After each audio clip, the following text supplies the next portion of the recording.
இந்த இடம் எப்பவுமே ரொம்ப கன்ஜஸ்டடா இருக்கும். போக்குவரத்து நெரிசல் எப்பவுமே இருக்கிற இடம். சின்ன வயசுல இருந்து நாங்க பாத்துட்டு இருக்கோம். இந்த இடத்த கிராஸ் பண்ணணும்னாலே எப்படியும் 15-20 நிமிஷம் ஆயிரும். அதே மாதிரி நிறைய சந்திப்பு இருக்கு இங்க. அதனால எப்பவுமே இங்க கிராஸ் பண்றதுக்கு எப்பவுமே நெரிசலா இருக்கும். இப்ப இந்த பாலம் போட்டதுனால மக்கள் வந்துட்டு ஈஸியா எங்கேயும் போக வர இதா இருக்கும். அங்கிட்டு இருந்து வர மாட்டுத்தாவணிக்கு வரவங்களா இருக்கட்டும், ஹைகோர்ட் வரவங்களா இருக்கட்டும், இல்ல இங்கிட்டு இருந்து மார்க்கெட்டுக்கு போறவங்களா இருக்கட்டும், எல்லாத்துக்குமே ரொம்ப வசதியா பண்ணி கொடுத்திருக்காங்க. போக்குவரத்து மதுரை மக்களுக்கு நிறைய நல்லது பண்றாங்க. இப்ப 2 மாசத்துக்கு முன்னாடி மேலமட பாலம் திறந்தாங்க. அதுவுமே ரொம்ப அந்த இடமுமே ரொம்ப கன்ஜஸ்டடான ஏரியா. இப்ப பார்த்தா ரொம்ப ஈஸியா போக முடியுது. யாருமே டிராபிக்னு நிக்கல. எல்லாருமே சல்லுன்னு அவங்க வேலையை பார்த்து இது பண்ண முடியுது. மக்களுக்கு நிறைய நல்ல விஷயங்கள் பண்றாங்க.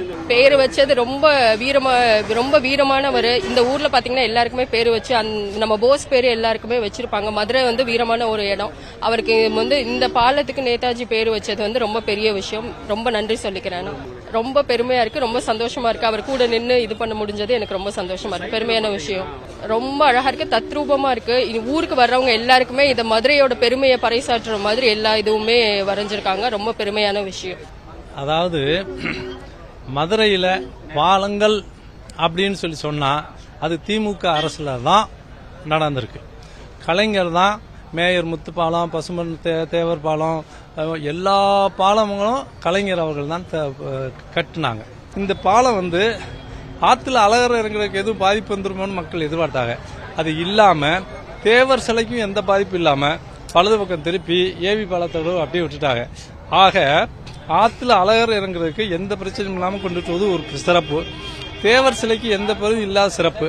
இப்படிப்பட்ட சிறப்பான பாலம், அதுவும் கோரிப்பாளையம் பக்கம் தான் கடுமையான போக்குவரத்து இருக்கும்.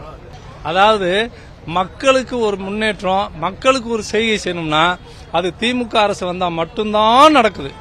அவங்க போன உடனே கேஷுவல் ஆயிடுது. திருப்பி இதெல்லாம் அழிச்சு கிழிச்சு மேக்கப் பண்ணி அப்படி நடக்கிற மாதிரி 96 கவர்மெண்ட்டை பத்தி உங்களுக்கு தெரியும், 2006 கவர்மெண்ட்டை பத்தி தெரியும். இப்ப 16ல இப்ப 26 இந்த இதையும் இது மாதிரி செஞ்சுக்கிட்டு இருக்காங்க. அடுத்து வர்ற கவர்மெண்ட் பூரா நிச்சயமா இப்ப சொல்லியிருக்கிற அவரு அந்த மகளிர் உரிமை தொகையும் சரி, இன்னைக்கு அவர் ஒவ்வொரு குடும்பங்களுக்கும், படிக்கிற பெண்களுக்கும் சரி, ஆண்களுக்கும் சரி, விளையாட்டுலையும் சரி, இவங்க மாதிரி இன்ச்சு பை இன்ச்சா முன்னேற்றணும்ன்ற நினைக்கிறது அது இவருடைய அரசை தவிர எந்த அரசும் இல்லை. அதனால் புதிய பாலம் எங்களுக்கு ரொம்ப ஈஸியா இருக்கு. போக்குவரத்துக்கு எங்க மாதிரி கார்லயோ இதுலயோ போற ஆளுகளுக்கு ரொம்ப வசதியா இருக்கு. இது அந்த அனுபவத்தை நீங்க வேலுநாச்சியார் பாலத்துல பார்க்கலாம்.